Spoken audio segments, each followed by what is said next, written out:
דמיינו, אתם פוגשים בן אדם שצריך לעזרה. יש לכם את הבחירה, או להמשיך בדרך שלכם, או לעצור ולעזור לו.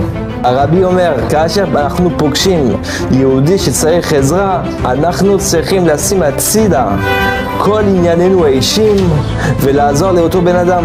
כמו אברהם אבינו שפתח אוהלו לכולם ונתן להם אוכל, זה מראה לנו שהנדיבות והחסד זה בסיס ביהדות. זה כמו לתת צמיחה למישהו שקר לו.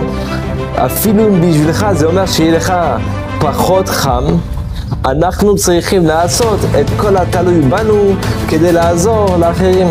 איך אתם יכולים להגביר את הנדיבות והחסד בחיי היום-יום שלכם? זה יכול להיות חיוך, זה יכול להיות לתת מהזמן שלכם, או אפילו כסף. תזכרו, כל פעולה קטנה חשובה.